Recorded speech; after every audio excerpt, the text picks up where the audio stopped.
10절까지의 말씀입니다. 간단히 설명해 드리자면 첫 번째 조서, 죽음의 조서가 내려졌죠. 하만에 의해서 전 유대인을 멸절하는 왕의 조서가 선포되었는데 금식 기도 이후에 결국 하만은 죽게 되었고 다시금 에스더의 간청으로 왕이 두 번째 조서를 허락하는 내용입니다.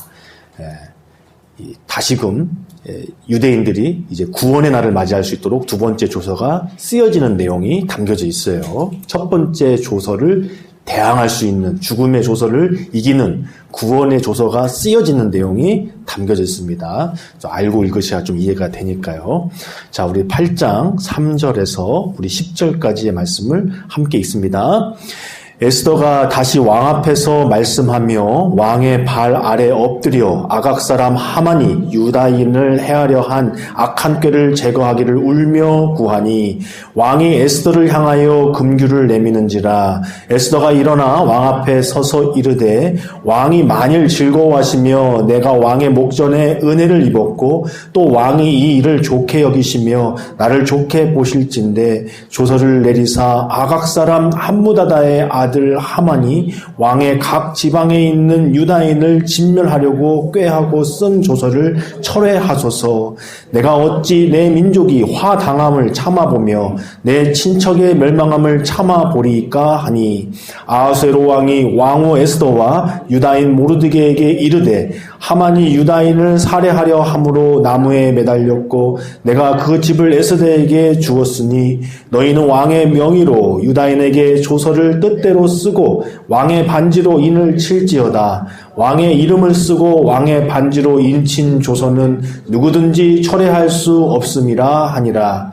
그때 시완월 곧 3월 23일에 왕의 서기관이 소집되고 모르드게가 시키는 대로 조서를 써서 인도로부터 구스까지의 127지방 유다인과 대신과 지방관과 관원에게 전할세 각 지방의 문자와 각 민족의 언어와 유다인의 문자와 언어로 쓰되 아하수에로 왕의 명의로 쓰고 왕의 반지로 인을 치고 그 조서를 역졸들에게 붙여 전하게 하니 그들은 왕궁에서 길러서 왕의 일에 쓰는 준말을 타는 자들이라. 아멘. 이는 살아계신 하나님의 말씀입니다. 자, 에스더서는 큰 그림 속에서는 마지막 때를 향한 책입니다. 재림의 책이기도 합니다.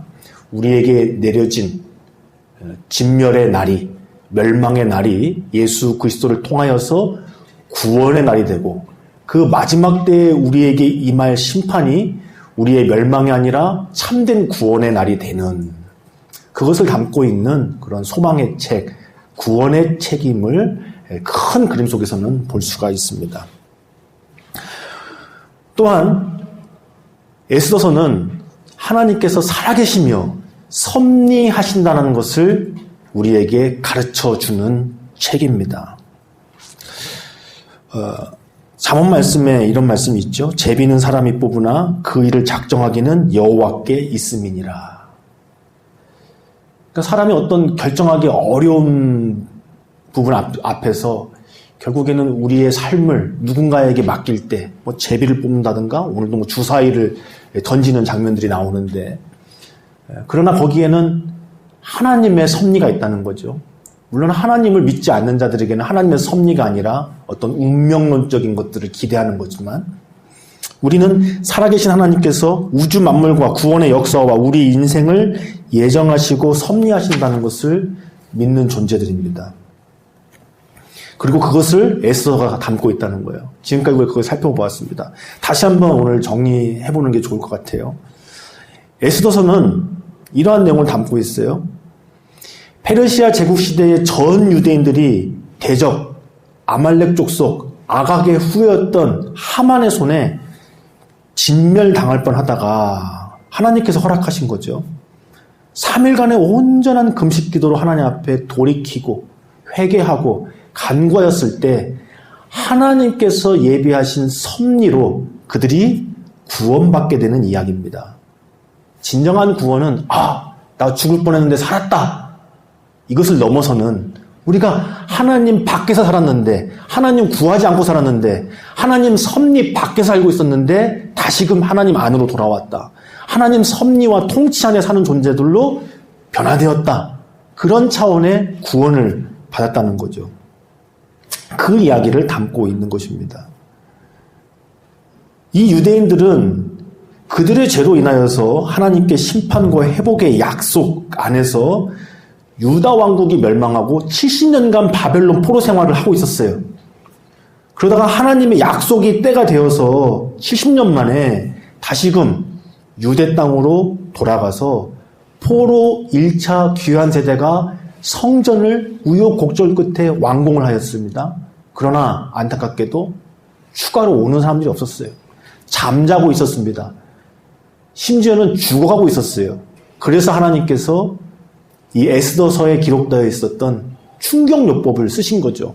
아말렉 족속을 또다시 허락하셔서 영적으로 죽어가고 있던 그들을 되살리는 이야기가 바로 에스더서의 핵심 내용이라고 할 수 있습니다.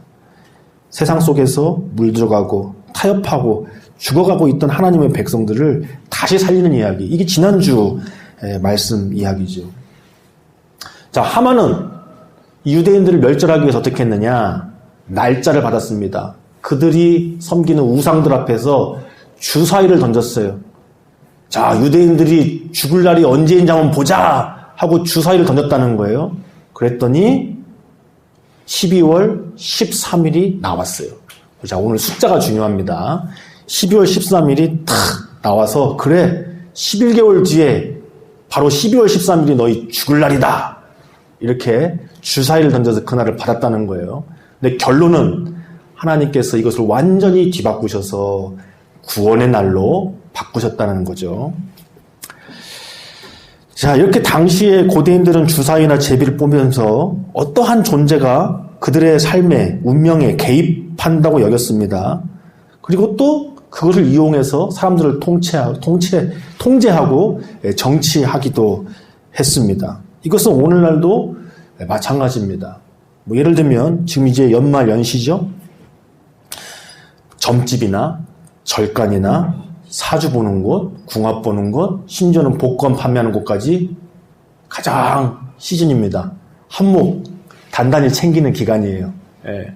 신년 사주 보고요, 뭐 궁합도 보고, 뭐 절간 가서 뭐 빌기도 하고, 해 뜨는 곳은 이럴 때 가서 또 사람들 모여서 하기도 하고, 또 복권도 많이 팔리고, 사람들이 뭔가 기대하는 건단 말이에요. 기대한 거예요. 뭔가 있겠지 하는 거. 뭐 예를 들면 이 중에서 뭐 한 가지 봅시다. 이번 기회에 정리를 한번 해보겠습니다. 예를 들면 복권도 마찬가지예요. 여러분 이제 정읍에 가면은 1등 6번 된 집이 있대요. 계속 서 있다는 거예요, 사람들이. 거길 6번이 됐으니까 거길 가면은 내가 당첨될 확률이 높겠지 하고. 근데 조금만 생각해보면은 그거는 아닌 거잖아요. 확률 통계에 의하면 절대 아닌 거잖아요. 그런데 사람들이 그런 기대함 때문에 뭔가 있겠지, 명당이다 해서 몰리니까 그거야말로 우연으로 그게 반복이 된 거죠. 뭐 예를 들면 그런 겁니다. 여러분, 좋은 꿈을 꾸면 복권에 당첨된다. 이거 어떻게 생각하세요? 그 꿈을 꿨기 때문에 당첨된 것 같나요? 이거야말로 가장 큰 인지 오류 중에 하나죠. 통계에 의하면 일주일에 복권 사는 사람들이 물론 한 사람이 5개도 사고 10개도 하겠지만 대충 계산해보면 300만 명 정도가 산다고 그래요. 그러면 300만 명 중에 꿈꾸고 사는 사람들이 얼마나 많겠어요. 복권 평소에 쳐다보지도 않다가 꿈을 꾸니까 이거 복권 살려나 보다. 복권 사는 사람들이 얼마나 많겠냐는 거예요. 그 중에 한 명이 된 거예요. 내가 꿈에 뭐 조상이 왔는데, 뭐 대통령이 나왔는데, 뭐 그냥 똥을 바가지로 부어봤는데 복권 샀더니 됐더라. 그러면 어떻게 그거를 이야기할까요? 똥꿈이 복권 받게 했다. 복권 타게 했다. 이게 맞는 얘기인가요? 아니라는 거를 조금만 생각하면 금방 알 수 있습니다. 그런 걸 뭐 심리학적으로 뭐 여러 가지라고 뭐 여러 가지 이렇게 뭐 표현을 하더라고요. 그 명당 복권 판매소에 줄 서는 그거 자체가 엄연한 미신이죠. 그러나 뭔가 있겠지 하는, 뭔가 흔히 말하는 기운이 있겠지. 좋은 기의 흐름이 있겠지. 그것이 나에게 왔으면 하는 그런 거라는 거예요. 또 점도 얘기해 볼까요? 뭐 점이라든가 사주팔자라든가 명리학이라든가 여러분 나중에 한번 시간 있으시면 SBS에서 아주 재밌는 실험을 하나 했어요. 제가 예전에 우연찮게 봤는데 정말 의미도 있고 재미도 있고 또 뭔가 좀 뚜렷하게 보여준 건데 사람들을 수백 명 모아놓고요. 여러 사람을 수백 명 합숙해서 통계 실험을 한 거예요. 그래서 사람들을 사주팔자로 한번 이렇게 딱 나눠서 뭔가 실험을 하고 또 혈액형으로 나눠서 또 실험을 하고 그러니까 흔히 말하는 우리가 아는 그런 것도 있잖아요. 또 하나는 MBTI로 나눠가지고 막 실험을 하고 다양한 실험을 했어요. 뭐 사주팔자끼리 뭐 궁합끼리 많은 사람들끼리 만나게 하고 뭐 이렇게 하고 뭐 이렇게. 근데 결론은 뭐냐? 그거 제가 재밌어서 봤는데 다 안 맞아요. 다 안 맞아요. 확률이 평균치에도 매우 안 맞는 밑도는 거예요. 다 미신인 거예요. 명확하게 드러나는 거예요. 근데 그 중에서 제일 맞는 건 뭐냐면 MBTI. 왜냐면 그거는 그 사람 성향이 어떻다더라는 거잖아요. 그래서 성향끼리는 뭔가 그래도 확률은 높아요. 이런 성향과 이런 성향을 이렇게 했더니 그래 예상대로 이렇게 흘러가는구나. 그런 건 있더라는 거예요. 또 하나는 사람들을 가만히 세워놓고 재밌는 건데 신나는 음악을 막 틀어줘요. 처음에는 다들 가만히 있어요. 또 막 틀어줘요. 또 그 다음에는 가만히 있어 세 번째 틀어주니까 실제로 몇 사람이 갑자기 막 이렇게 춤을 춰줘요. 딱 보니까 명확한 거예요. 극2. 노래를 3번 틀어주니까 사람 눈치를 처음엔 보다가 그 다음에는 자기 기질을 못 이기는 거예요. 춤 여러분 전국 노래장 보시면 이렇게 중간에 팍 하는 거 있잖아요. 이제 그런 거는 어느 정도 맞는데 나머지는 다 아니라는 거예요. 말 그대로 흔히 말하는 미신이라는 겁니다. 미신. 말도 안 되는 것에 기대를 거는 뭔가 있겠지 하는. 그래서 나를 거기에 스스로 올가매는 내 스스로 무언가에 운명 지어지는 그래 나는 이렇게 될 수밖에 없어. 근데 오늘 애써서는 그 이야기를 하는 게 아니죠. 하만이 주사위를 던졌으나 그것을 통치하시고 주재하시는 분은 살아계신 하나님이시라는 것을 이야기하고 있는 겁니다. 오늘 우리의 삶은 하나님 손 안에, 하나님의 섭리 안에 붙들려 있습니다. 그것이 구원받은 삶의 또 다른 이름이죠. 우리의 인생은 하나님의 선하신 섭리 안에 있습니다. 그래서 그 사랑하는 자, 뜻대로 부르신 자를 위하여 하나님은 모든 것을 합력하여서 선을 이루어 가십니다. 그러나 그것에는 목적과 방향이 있어요. 하나님의 선, 하나님의 뜻, 우리를 구원하시기 위해서 일하십니다. 우리를 성화하고 변화시키기 위해서 일하십니다. 우리를 영화롭게 하기 위해서 일하십니다. 그래서 우리 지난주에 함께 나눈 대로 그래서 때로는 필요하시다면 아말렉을 또 보내셔서 우리를 도리시키시고 기도하게 하시고 하나님을 간절히 붙들게도 하신다는 거예요. 에스더서에 특징들이 있어요. 첫 번째 특징은 하나님의 하자도 안 나온다는 거예요. 에스더에는 하나님의 하자도 안 나와요. 이 하나님의 백성들이 하나님을 부르는 장면이 안 나와요. 심지어 3일 금식한다는 내용도 하나님 앞에 금식하더라 그런 말이 없어요. 그냥 금식하더라예요. 모르드게가 성전 앞에서 죄를 뒤집어 쓰고 베옷을 입고 기도하더라 그냥 그렇게 하는 거예요. 하나님을 향하여 간절하게 그런 말이 전혀 안 나와요. 하나님의 하자도 안 나옵니다. 이것은 두 가지 의미를 담고 있어요. 첫 번째, 그 당시 유대인들이 하나님의 백성들이 얼마나 실질적인 삶 속에서 하나님을 구하지도 않고 부르지도 않고 살았는지를 나타내 줍니다. 하나님의 백성이지만 하나님을 찾지 않는 삶, 실제로 하나님을 구하지 않는 삶, 그것을 나타내요. 그러나 그럼에도 불구하고 하나님은 섭리하시고 살아계시고 역사하고 계시다. 내가 부르지 않기 때문에 내가 경험하지 못할 뿐이고 내가 의지하지 않고 구하지 않기 때문에 하나님의 손길을 구체적으로 체험을 못하는 것뿐이지 하나님은 살아계시고 역사하셔서 지금도 우리와 함께하고 계시다라는 것. 내가 못 깨닫고 있을 뿐이지 하나님께서는 나를 위하여 일하고 계시며 하나님의 뜻을 위하여 지금도 하나님의 일을 행하고 계시다는 것. 그것을 에스더서가 말하고 있는 겁니다. 그리고 두 번째 또 하나의 특징, 오늘 함께 다룰 것인데 이렇게 하나님은 나타나 있지 않지만 오히려 하나님 살아계시고 하나님께서 섭리하고 계시다는 것을 에스더서는 숫자를 통해서 날짜를 통해서 말씀하고 계십니다. 에스더서에는 날짜가 정확하게 기록되어 있어요. 몇 월 며칠, 몇 월 며칠. 의도적인 거죠. 여기에는 하나님의 분명한 메시지와 섭리가 담겨져 있습니다. 먼저 하만이 주사위를 던져서 나온 유대인의 멸절의 날이 12월 13일이에요. 첫 번째 조서가 1월 13일에 선포됩니다. 반포됩니다. 유대인들은 이렇게 다 12월 13일에 멸절될 거다 하고 이 조서를, 왕의 조서를 선포한 날이 1월 13일인데 그들이 멸절될 날이 12월 13일인 거예요. 11개월 뒤. 보통 이 12라는 숫자가 하나님의 충만하신 숫자거든요. 온전한 숫자. 그러니까 이 11개월이라는 숫자도 결국엔 이것이 온전히 이루어지지 못하고 수포로 돌아갈 거라는 하나님의 예정과 계획이 담겨져 있는 거예요. 하나님께서 함께 하신 거예요. 그리고 또 이 10일이라는 숫자는요. 인간이 견딜 수 있는 최대치의 기간을 상징합니다. 인간이 견딜 수 있는 최대치의 기간.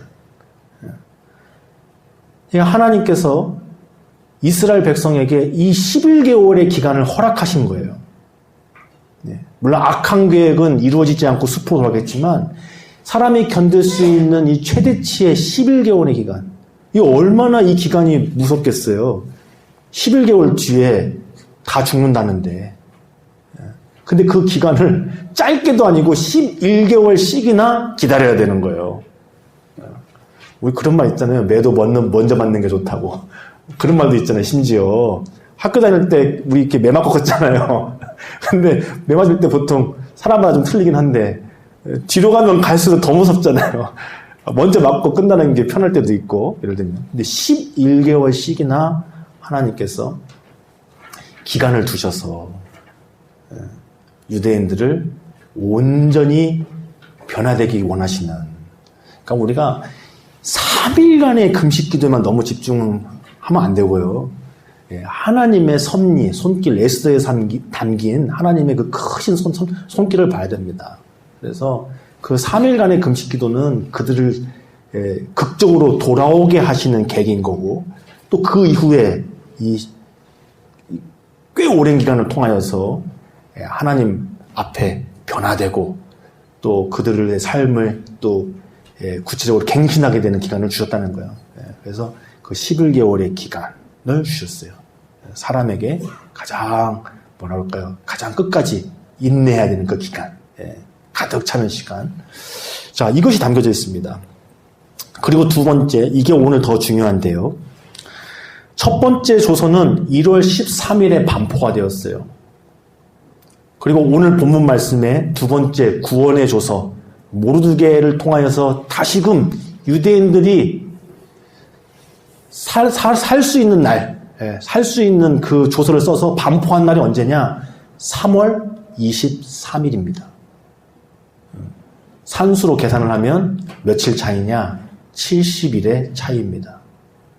자, 우리가 요즘에 성경 공부를 많이 했으니까 70일 그러면 이제 금방 알아야죠. 70이라는 숫자. 아, 유대인들이 하나님 앞에 심판과 회복을 받기 위하여 바벨론에서 70년간 포로 생활했잖아요. 그런데 이거를 다시 반복해야 했다는 거예요. 잠자고 있던 유대인들이 또다시 축소판으로 70일짜리 죽음의 조서와 구원의 조서 사이가 70일의 사이가 있었어요. 아, 이걸 통해서 알 수 있는 거예요. 하나님께서 이 에스더 사건을 통해서 하실 일이 무엇인가? 그래서 에스더서는 죽으면 죽으리라 하고 금식 기도했던 신앙의 위인 에스더의 결기를 본받아라. 그런 책이 아니고 하나님께서 하나님의 섭리 밖에서 살고 있었던 하나님을 찾지 않고 있었던 그 유대인들에게 다시 한번 70일짜리 축소판 바벨론 포로의 시대를 허락하셔서 그들을 깨우시고 그들을 다시금 살려내시는 하나님의 구원의 섭리 이야기다라는 것을 분명하게 알 수가 있습니다. 여기에 담겨져 있는 거예요. 그래서 에스더서의 날짜가 정확한 거예요. 죽음의 조서가 구원의 조서로 바뀌는 시간이 70일의 기간이었다는 것.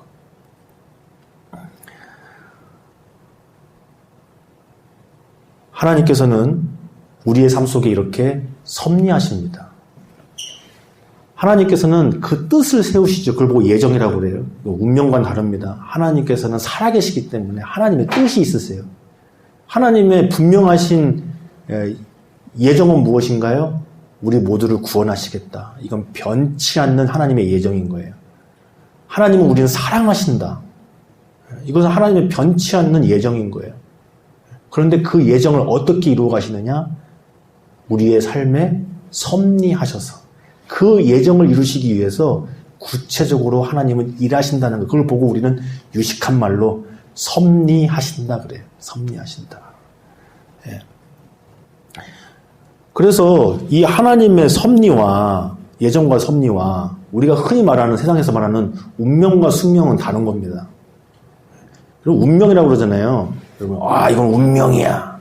그리고 운명이라는 말이 뭔 말이냐면 명이라는 게 하나의 틀이에요. 틀 안에서 흘러가고 있다는 거예요. 틀 안에서. 그게 운명이라는 말이에요. 우리는 틀지어진 결과를 향해서 흘러가고 있다. 그래서 이건 운명이다. 또 숙명이 있죠. 숙명은 뭐냐면 아예 딱 고착된 거예요. 옴짝달싹 못하게 그 명 안에 쑥 된 거예요. 그래서 우리 보통 말하죠. 너와 나와의 만남은 숙명이야. 이렇게도 만났고 저렇게도 만났고 뭐 이렇게 얘기를 하지 않습니까? 그게 이제 운명보다 더 강력한 게 숙명이에요. 세상에서 말하는. 그러나 성경에서 말하는 거는 그런 식의 운명과 숙명을 말하는 게 아닙니다. 살아계신 하나님께서 인격적으로 우리를 그 예정하심에 따라 섭리하시는 것을 말하는 거예요. 그런데 이 섭리라는 것은 매우 중요한 요소가 또 하나가 있는데 바로 우리의 믿음과 순종을 통하여 이루어진다는 거예요. 운명과 숙명은 내 손을 떠나버린 거예요. 어떻게 해서도 안 되는 거예요. 그게 돼버리는 거예요. 그러나 하나님의 섭리는 우리의 믿음과 순종과 하나님의 은총과 선하심을 통하여서 이루어지는 것이 하나님의 섭리라고 하는 거예요. 그래서 이 에스더가 왕후가 된 거, 모르드게가 그러잖아요. 너가 왕후가 된 것이 이때를 위함일런지 누가 알겠느냐. 우리 그 말씀을 매우 주의해야 됩니다. 이거를 웅면론적으로, 숙명론적으로 해석하면 안 됩니다. 지금 우리가 순종한다면 하나님께서 그 과거에 왕후가 된 사건까지도 합력해서 선을 이루신다라고 해석을 해야지 이것을 마치 운명론적으로 해석하면 매우 위험한 결론에 도달합니다. 우리는 우리의 삶을 바르게 해석해야 됩니다. 운명론적으로 해석한 것을 매우 주의해야 합니다. 잘못하면 핑계와 합리화가 돼요. 과거에 내가 어떤 것이 바로 오늘 이때를 위함이다. 지금 내 모습이 비록 이럴지라도 하나님이 나중에 들어 쓰시려고 그런다. 그것이 아니라 지금 내가 하나님 손에 붙잡혔더니 하나님께서 내 비천한 인생도 이렇게 아름답게 쓰시더라. 그 예전에 나의 슬픔과 아픔도 하나님이 이렇게 주 안에서 별이 되게 하시더라. 인생과 역사와 시간과 공간을 창조하신 분께서 과거와 현재와 미래를 다 통치하시는 주님께서 우리의 삶을 그렇게 기적적으로 섭리하시는 거라는 거죠. 그런데 운명론적으로 나는 이렇게 되려고 예전에 그랬어.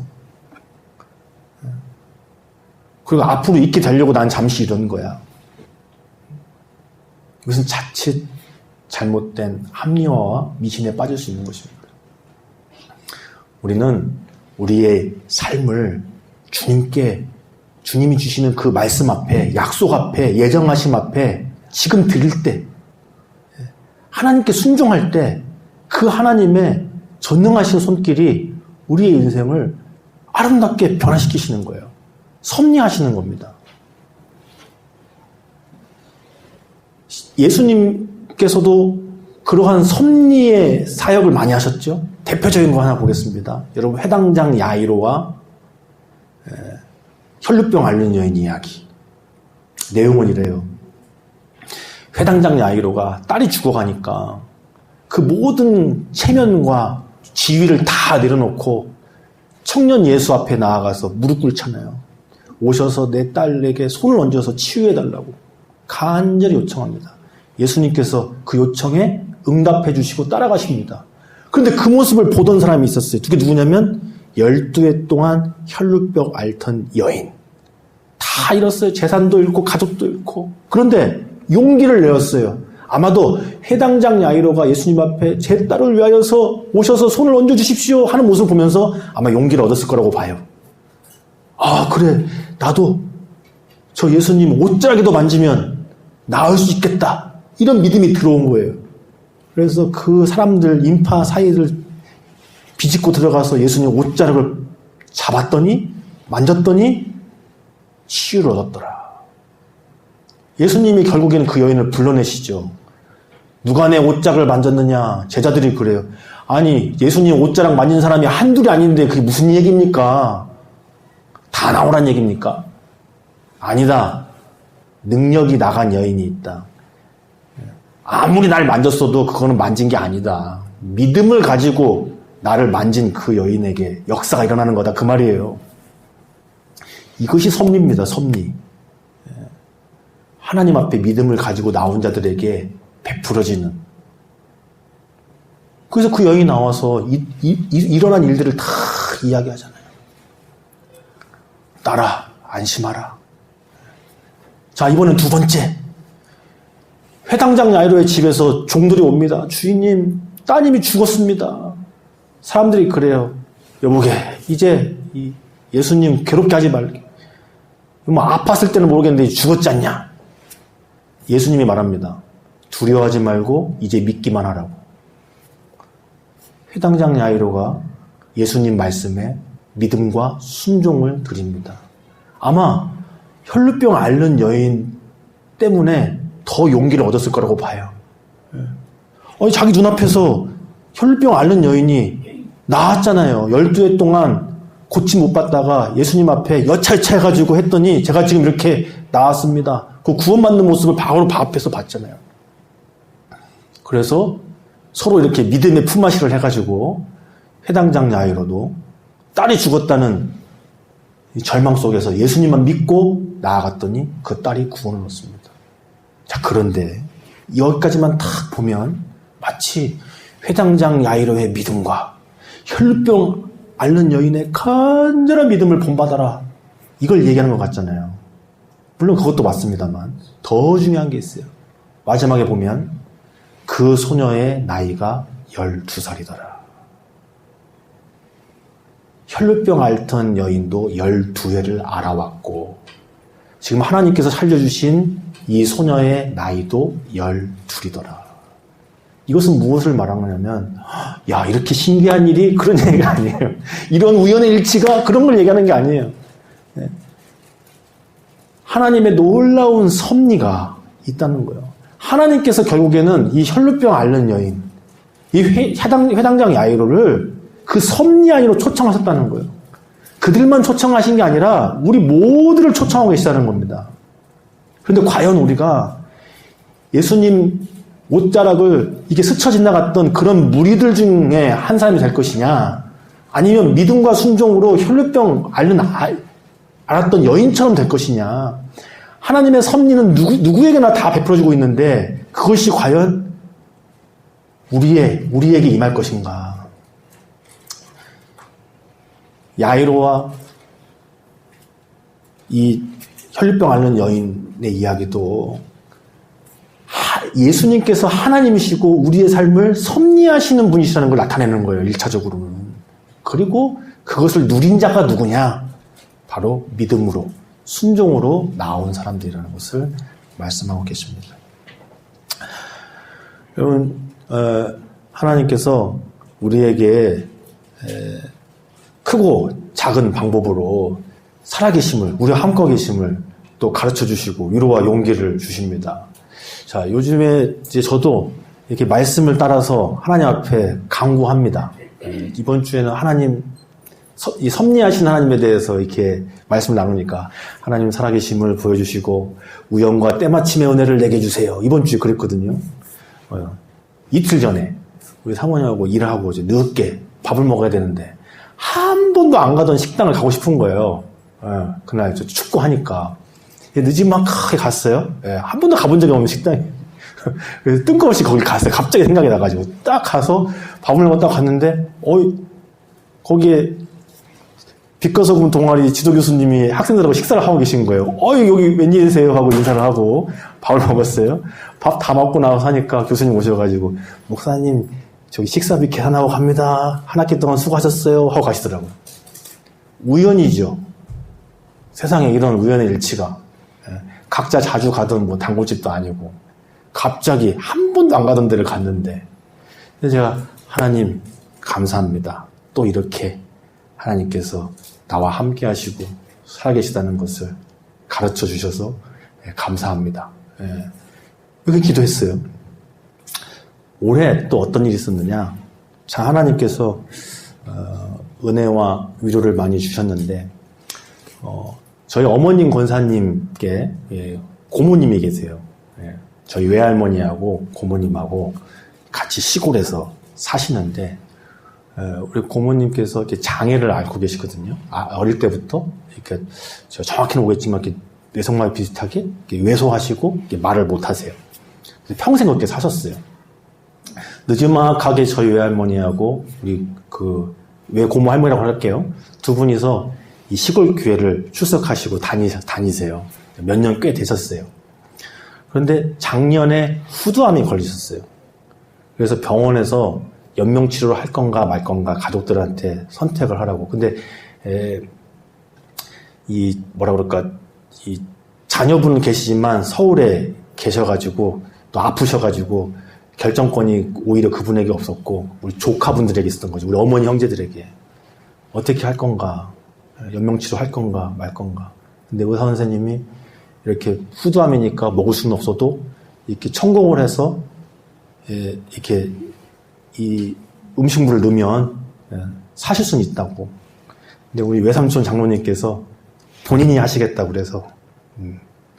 그래서 그거를 1년간 하셨어요. 1년간. 하루에 2번인가 3번인가 매일 전주에서 정업 출퇴근하시는데 그 고모님을 그렇게 하신 거죠. 그렇게 해서 거의 1년을 그렇게 사셨어요. 근데 이제 교회는 이제 아마 못 나가셨죠. 못 나가시고, 이제 평안하게 올해 하나님의 부르심 받으셨습니다. 이제 그리고 나서 이제 조카 분들하고 이제 저도 이제 포함해서 조그만한 장례를 하는데, 담임 목사님이 이제 오셔서 장례를 하는 거예요. 입관 예배죠. 입관 예배. 마지막 하관 예배나 이것은 이제 제가 목회자니까 제가 하기로 하고 입관 예배 오셨는데 목사님께서 입관 예배 설교를 하시는데 저도 참 이렇게 주의 깊게 듣게 되잖아요. 또 그런 데서 또 하나님의 뜻이 있으실까? 또 하나는 우리 고모님께서 아프셔가지고 교회를 마지막에는 또 못 나가시기도 했고 또 그렇게 장애를 가지시고 좀 인지 능력이 떨어지시니까 과연 하나님께서 구원하셨을까? 뭐 이런 생각도 들고 다양한 생각이 들죠. 한편으로는. 그런데 입관 예배를 드리는데 목사님의 설교를 통해서 우리 고모님의 특징이 있어요. 우리 가족들만 아는, 관심 있게 봐야 하는 특징이 있어요. 근데 설교 중에 목사님께서 그런 말씀들을 하시더라고요. 그런데 그것이 제 마음속에 참 평안하게 들리더라고요. 제가 그런 염려를 했어요. 아, 목사님 오셔서 형식적인 입간집에 설교하시면 어떡하지? 나는 좀 실망할 것 같은데, 목회자로서. 그런데 너무나 감사하게도 우리 고모님이 이렇게 행동을 이렇게 하시면서 말씀을 해주시는 거예요. 그래서 제가, 제 마음에 평안이 오고, 우리 고모님이 참 사랑 많이 받으셨구나. 외고모님이. 또 그렇게 장례 과정을 통해서 그런 마음을 하나님께 주셨어요. 참, 인생의 복이라는 것은 사람들 눈에는 규정할 수 없는 거예요. 평생 장애로 사셨지만, 그래도 어느 누가 1년간을 그렇게 사랑으로 보필을 해주고, 많은 사람들이 장례에 오는 것은 아니지만, 가족들이 하나님 안에서 이렇게 모여서 함께 서로 담소를 나누면서 또 장례를 지키면서 장례 예배를 드리겠어요. 그래서 하나님께서 은혜를 주셨는데, 이게 끝이 아니고, 이 다음 얘기 또 하려는 건데, 한 3일쯤 지났어요. 어떤 분이 저한테 연락 오셔가지고, 어르신인데, 무슨 꽃나무를 3개를 구입하시겠다는 거예요. 근데 그거 되게 번거로운 일이거든요. 제가 하는 사업 스타일하고 완전 다른 거라. 근데 어르신이 전화하셨으니까 설명을 해드렸어요. 이건 이렇고 저런 거 저렇습니다. 그래서 어르신 정 필요하시면 제가 이렇게 잘 이렇게 안내해드릴게요. 이렇게 끊었어요. 어머니하고 이렇게 사모님하고 이렇게 농원에서 일을 하고 있는데 또 전화가 왔어요. 한참 바쁜데. 또 그 어르신이에요. 오늘 한번 찾아오고 싶으시대요. 근데 이게 솔직히 좀 귀찮은 일이거든요. 바쁜데 이렇게 오셔가지고, 그러면은, 그래, 한번 오십시오. 마침 있으니까 오세요. 이렇게 또 제가 또 친절하게 하죠. 속으로는 귀찮은 일이지만, 친절하게 한단 말이에요. 근데 농원으로 차가 들어오는데, 봉고차가 들어오는 거예요. 이 봉고차 느낌 있잖아요. 이게 교회차인가? 근데 누가 탁 내리는 거예요. 어디서 많이 보신 분이 내리는 거예요. 목사님이신 거예요. 우리 할머니 교회. 제가 순간 하나님이 오는 것 같아요. 아브라함이 그 손님들 지나갔을 때 막 뛰어가서 그 맞이한 것처럼 거기에 그렇게 목사님 부부가 찾아오시는데 너무 감사하더라고요. 너무 감사해요. 야, 우리 할머니 천국 갔구나. 그래서 어떻게 하겠어요? 제일 좋은 걸로 목사님 골라드릴게요. 해가지고 골라드렸죠. 그래서 목사님께서 이거 받아야 되는지 몰라요. 받으십시오. 제일 좋은 걸로 골라드리고 실어드리고. 그래서 목사님 기도를 받았어요. 제가 이렇게 다 같이 모여서. 하나님께서 이렇게 섭리하시는구나. 이렇게 하나님께서 함께 하셨고 구원하셨다는 것을 이렇게 알려주시더라고요. 자, 그리고 얼마 지나지 않았어요. 근데 제가 후회했어요. 뭘 후회했느냐? 지금 나라 경기가 엄청 어렵잖아요. 다 어렵지 않습니까? 저도 이 사업의 특성상 여름하고 겨울이 보릿고개입니다. 어려워요. 매해 어렵고 특별히 올해 어려워요. 그게 이제 여름으로 들어가는 길목이었는데 올해 더 걱정이 되는 거예요. 어떤 면에서 이거 어떻게 여름을 날까? 근데 무슨 후회를 했느냐? 나중에 그거 3개 드린 게 아까워서 후회가 아니라 내가 왜 3개만 드렸을까? 3개라고. 차라리 10개를 드렸어야 되는데. 왜냐? 이거 제 손으로 가능하지 않은 하나님께서 공급을 해주시는 거예요. 딱 눈에 띄게. 여기서 연락 와서 한 건, 여기서 올라와서 한 건, 한 건. 이렇게 여름을 날 수 있게끔. 그래서 제가, 멍충아. 이거를 왜 3개만 했냐. 제 생각에, 농담처럼. 5개 하고 10개를 할 걸. 하나님께서는 저 하늘위에만 살아계셔서 엄청난 큰 프로젝트만 섭리하시느라고 우리의 삶에는 관심을 쓸 수 없는 분이 아니시고 모든 세상을 통치하시면서도 우리의 삶 속에 또 함께 하셔서 임재하셔서 우리를 섭리하시는 분이십니다. 예수님께서는 하나님의 예정하심을 따라 이 땅에 사람의 모습으로 오셨습니다. 누가복음 2장에 보면 이렇게 기록되어 있어요. 그때에 가이사 아구스도가 영을 내려 천하로 다 호적하라고 명하였습니다. 하나님은 또다시 왕을 통하여 천하에 호적을 하라고 명하셨어요. 그래서 요셉과 마리아도 그 명령 때문에 베들레헴 고향에 가서 예수님을 그곳에서 나시게 되셨고 그곳에서 기르셨습니다. 한 2년간. 하나님께서 이렇게 예정하시고 구체적으로 섭리하시는 거죠. 그 뜻을 이루시기 위해서. 예수님께서 이 땅에 오시는 것은 하나님의 예정이셨습니다. 그러나 그 오시는 방법은 하나님의 섭리를 통하여 이루어 가십니다. 세례 요한의 부모 엘리사벳과 사가랴의 믿음과 순종을 통하여 세례 요한을 보내주십니다. 또 예수님의 부모 요셉과 마리아의 순종을 통하여 예수님이 이 땅에 오시게 하십니다. 또 성전에서 기도하고 그리스도가 오시기를 바랬던 그 시므온과 안나 선지자가 때마침 아기 예수를 하나님 앞에 드리는 제사를 지내러 왔을 때 만나게 됩니다. 하나님께서 그렇게 섭리하시는 거예요.